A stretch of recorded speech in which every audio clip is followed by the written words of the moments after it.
All right, people, it's time to talk about every millennial's favorite genre of music in the year of our Lord 2023, which is emo.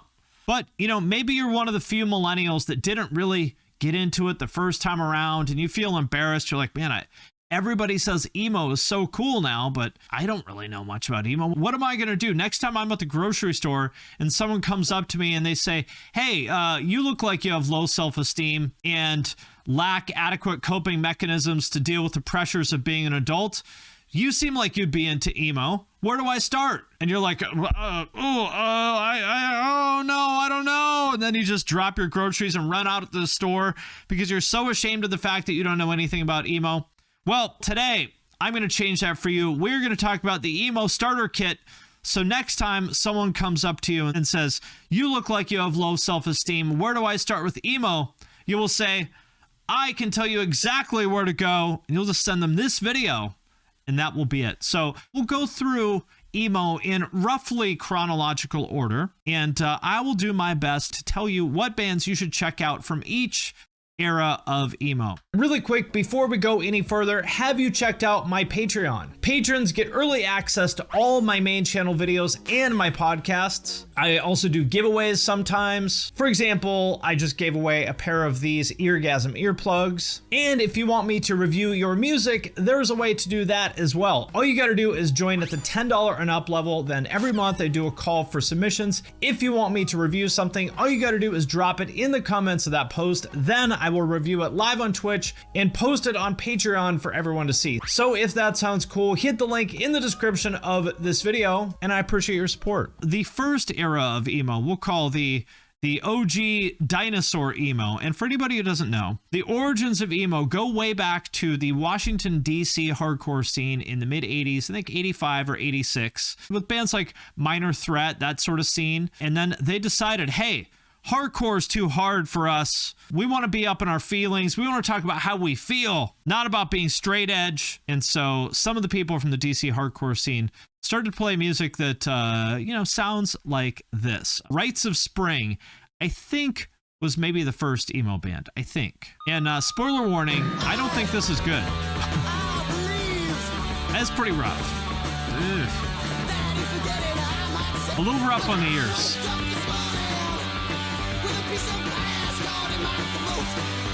Wait, what did he say? I woke up this morning with a piece of ass caught in my throat.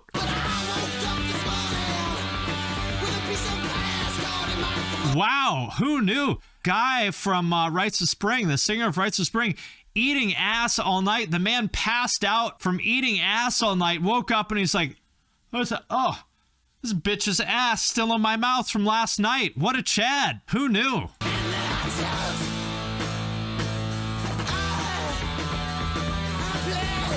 So I would not say this is good by any means, but you can hear where this is headed, right? You can hear with like those riffs, even the vocals, you can hear how that would go on to influence the rest of the genre, right? Fugazi would be probably the biggest band of this generation. Also Embrace. If you wanted to put Dag Nasty in there, I suppose you could. Dag Nasty is my favorite band of this era. I love Dag Nasty. I don't know if you put them in the emo bucket, but I love this band. And this is Brian Baker from Minor Threat on guitar, Doug from the Descendants on bass, and I forget who else is in the band, but Brian Baker from Minor Threat and Bad Religion on guitar. I love this album.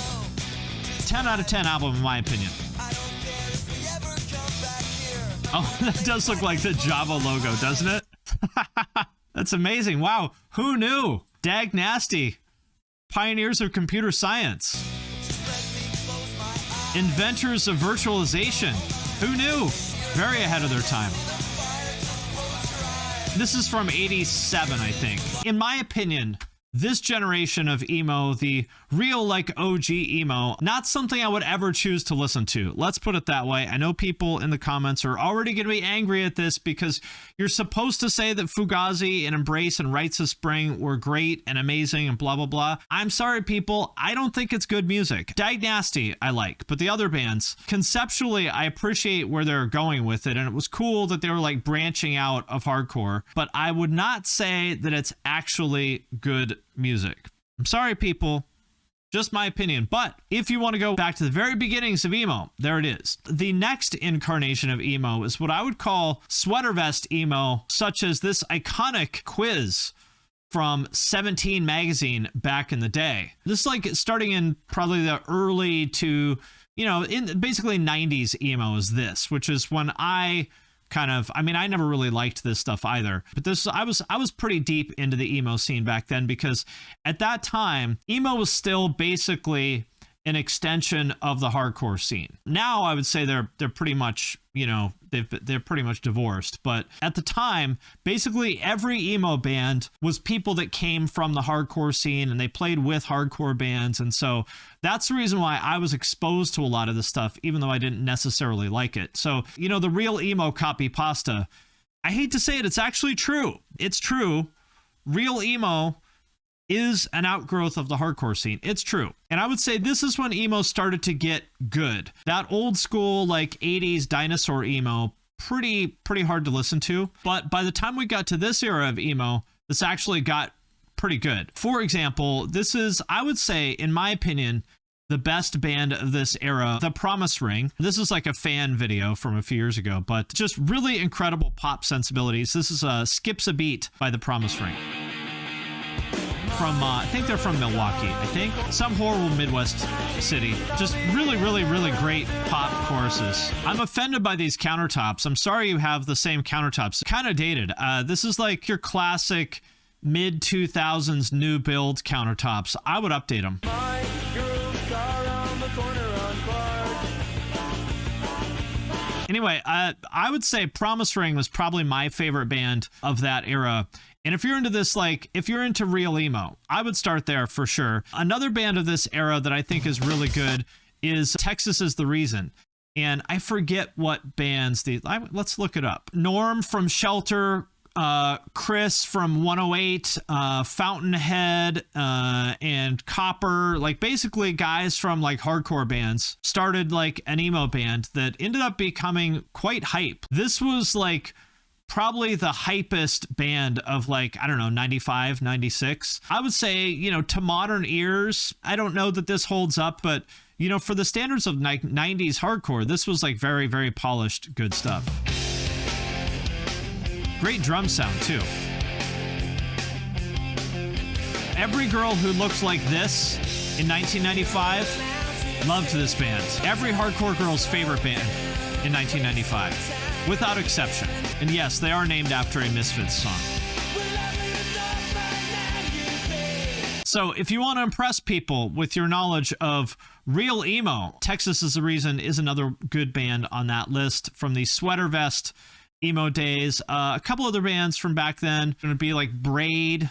They were good. Jimmy Eat World actually was part of this scene as well. I remember I saw Jimmy Eat World in 98, I think, with The Promise Ring. They were a major label band, but somehow or another still playing these crappy DIY, hardcore kind of shows. And everyone loves Jimmy Eat World now. But I can tell you, back in the 90s, nobody gave a shit about Jimmy Eat World, although in hindsight, they were actually very good. The next incarnation of emo, which I think is, I don't even want to talk about this. I don't even want to talk about this version of emo, because these fans are, I'm sorry, they're absolutely insufferable. What you could call scrams or real screamo bands from the late 90s. For example, Page 99, which I think they're from Richmond, somewhere in Virginia, I think. Not exactly what I would consider listenable. To me, this just sounds like Death Heaven, but not as good. But again, definitely part of the hardcore scene. Up until this point, emo was still 100% an offshoot of the hardcore scene. Sounds like Death Heaven, right? I think this is from 97, 98, something like that. I think this stuff is unlistenable. Sorry. Unlistenable.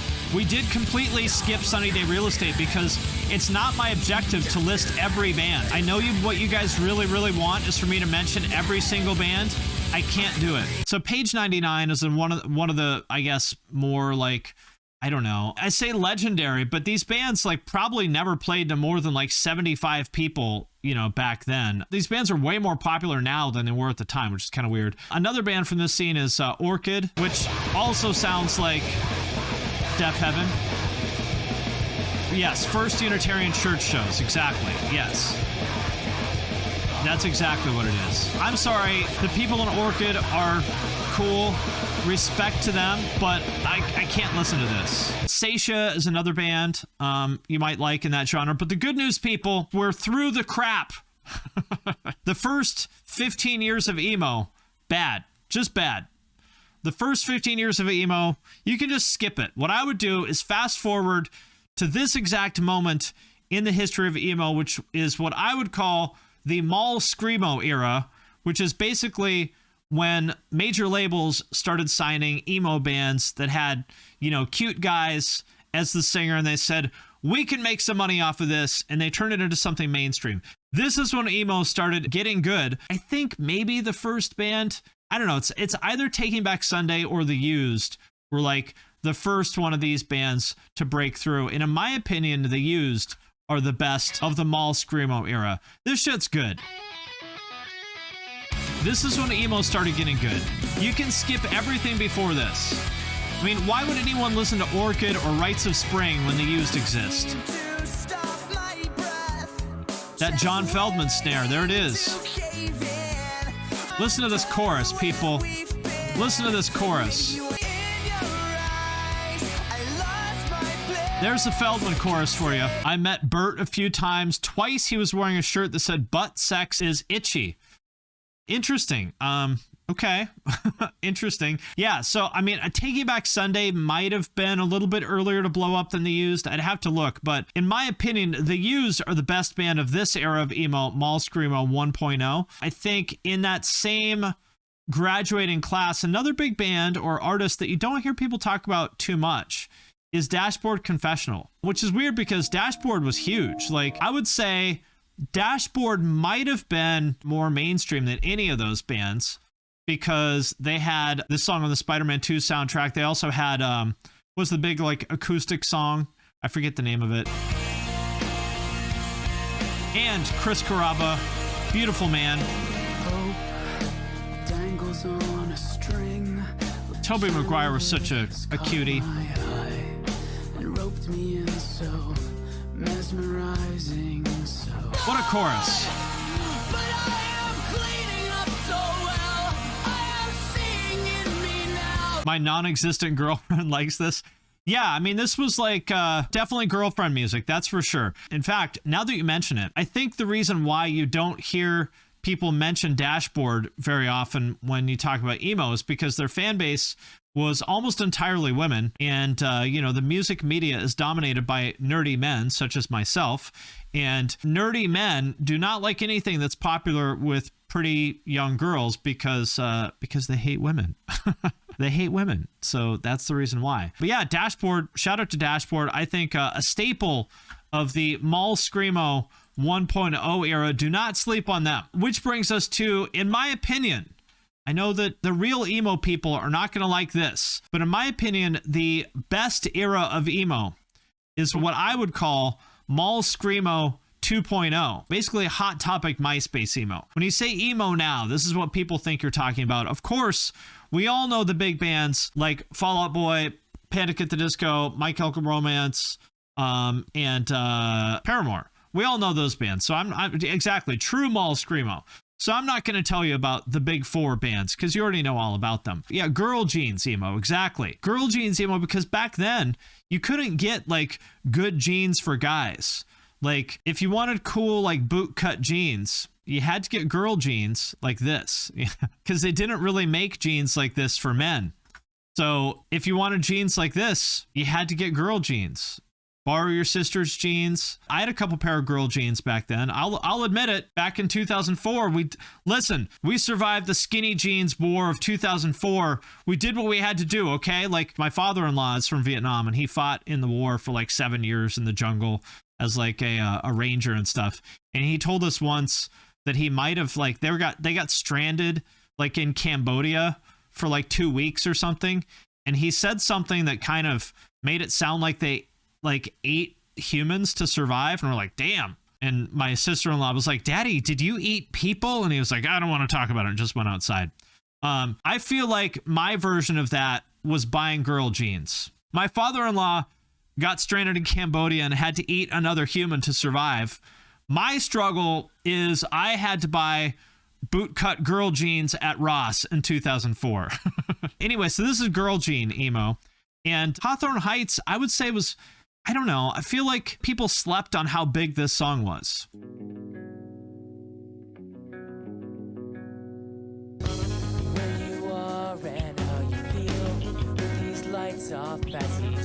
It's a great song. They do all look the same. Holding the mic at this angle, very, very Screamo.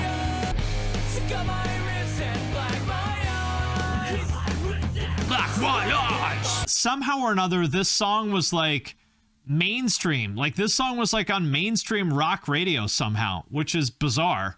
I have no idea how that happened, but we got to put them on the list of Mall Screamo 2.0 bands. I mean, everyone knows Hawthorne Heights, of course, but you know, you don't hear people talk about them that much, and I'm not sure why. My personal favorite song of this era is Sugar We're Going Down by Fall Out Boy. I love this song to this day. And a cool video, too. I say this every time I watch this video, but the 2000s headwear was amazing. This was the era in which Britney Spears and Patrick Stump wore the same hats, like the corduroy newsboy hat. What a time to be alive. I mean, these songs had such great choruses. Here it is, people. Everybody at Emo Night going crazy right now. You gotta wait to play this one until maybe like halfway through Emo Night, after people have had like 2 or 3 drinks and they're really ready to let loose. Then you play this one, everyone's gonna go the fuck off. I gotta mention also, I'm sure everyone probably knows this, but just it is my duty to tell everyone about this because I think it's so funny. This is a band called Race Trader, which is the single most woke, over the top, like absurdly, like politically correct 90s band of all time, which I love. I love this band. To give you an idea of how like woke this band is, the album is called Burn the Idol of the White Messiah. They hated white people 20 years before it was cool to hate white people. And Andy from Fall Out Boy played drums in this band. I think Pete might have been in the band at some point too. I'm not sure about that. But Andy played drums for Race Trader. I saw Race Trader play on a floor with Hatebreed in 1998 with Andy on drums. He's like sitting there, you know, in a Judge shirt while Manny from Race Trader is talking about how much he hates white people. And the band is also fucking sick. Like, this is from 98. Listen, this is like some of the best 90s hardcore in my opinion. It's heavy as shit.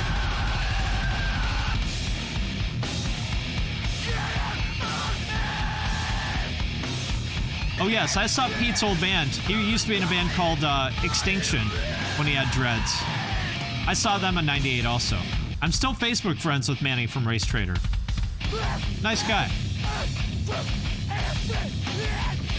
So this is what the guys from Fall Out Boy were doing like 3 years before they were on Fall Out Boy. Kind of rough. Well, yeah, obviously it's rough. It's fucking hardcore from 1998. Obviously it's rough. But point is, gotta shout out Race Trader every time I talk about Fall Out Boy. Now, that brings us to the end of what I consider to be the best era of emo, which is the Mall Screamo 2 era. I would say things kind of went quiet for a while. I would say the next kind of big development in emo was what they called the wave, which was all these bands, for example, Touche Amore, came out in like the early 2010s. Yeah, La Dispute, that stuff.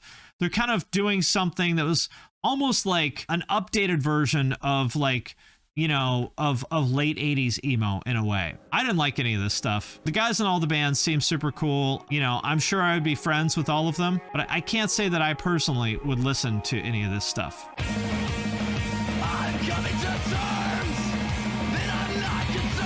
This sounds like a band I would have seen in a basement in 1994. which I can appreciate. I get it. It's cool. I respect it. I wouldn't personally choose to listen to it, but I respect it. Another band along the same lines with one of the best and worst names of all time is "The World is a Beautiful Place and I Am No Longer Afraid to Die." I can't decide if this is the best name or the worst name of all time, but another one of these bands in this kind of genre if you like this sort of thing.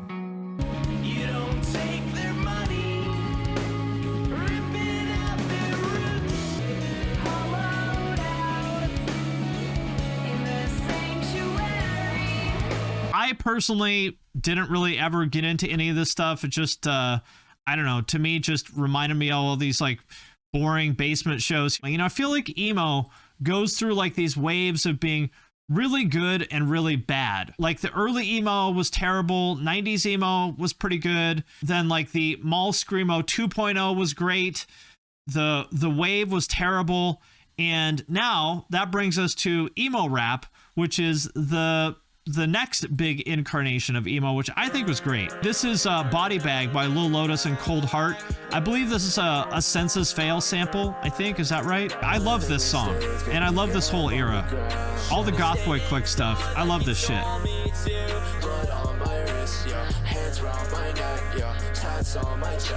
Obviously, Lil Peep. I'm guessing that we all know Lil Peep, but yeah, Lil Peep was the best out of all this stuff. No question, like, he's the GOAT. Always will be. But I thought this song was like a particularly good example of emo rap. Another artist in the genre that obviously people know because he's super famous, unfortunately also dead. But I feel like people in the rock world don't really give Juice WRLD as much credit as they should. Especially like this song, to me, is so obviously like an emo song. This is just like a straight up emo song. 2004 emo song, straight up. Yeah, his voice is incredible. I love this song.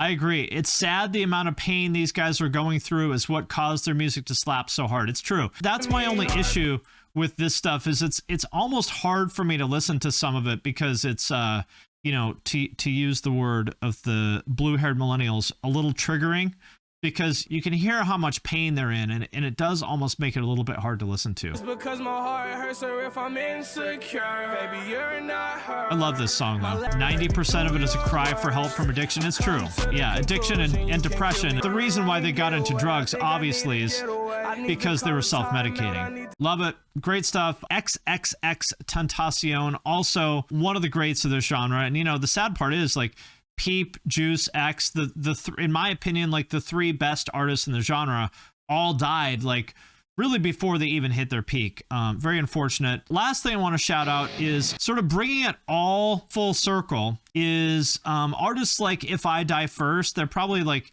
the best example of this, which is two of the guys from First to Last. I think it's two of them, with Lil Lotus, who is, you know, a quote unquote emo rapper, and Ned, who produced a lot of the goth boy click stuff, doing basically like 2004 style Mall Screamo. And you can hear super authentic, like 2004 kind of sound.